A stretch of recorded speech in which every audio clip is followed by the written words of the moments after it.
દાહોદ અને બોટાદમાં જે છેડતી અને બળાત્કારની જે ઘટના બની એ દુઃખદ ઘટના છે એને વખોડી કાઢું છું.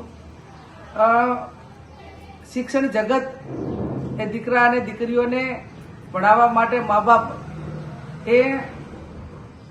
વર્તમાન સમયની અંદર બાળકો જેટલા માતા પિતા ઉપર ભરોસો રાખે એનાથી વધારે એના શિક્ષક ઉપર ભરોસો રાખે છે. અને જ્યારે એક સ્કૂલમાં ભણતી દીકરી સાથે શિક્ષક છેડતી કરે, બોટાદની અંદર છેડતી કરીને એને મારી નાખવામાં આવે અને છતાં રાજ્ય સરકાર મારફત એના કોઈ પગલાં લેવામાં ના આવે, હું રાજ્ય સરકાર પાસે માગણી કરું છું કે આ ઘટનાઓને રોકવા માટે કરીને એક કમિટીની રચના કરે અને એ કમિટીઓ એવી બનાવે,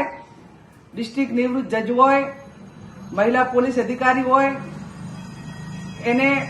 મનોવૈજ્ઞાનિક એક મનોચિકિત્સા ડોક્ટર હોય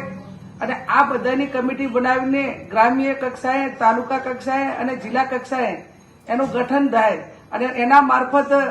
દરેક સ્કૂલોની વિઝિટ લેવામાં આવે અને વિઝિટ લઈને દરેક જે શિક્ષકો જે ભણાવે છે એમના જે વિચારો અને એમની જે એક વિકૃતતા કેટલી છે એ વિકૃતતા ક્યાંક ને ક્યાંક કંટ્રોલમાં આવે. અને એટલા માટે આજે આ ઘટનાઓ આ બને ત્યારે, એક ઘટના બને ત્યારે તમામ જે મહિલાઓ હોય, દીકરીઓ હોય એના ઉપર એક બાઠી અસર પડે છે.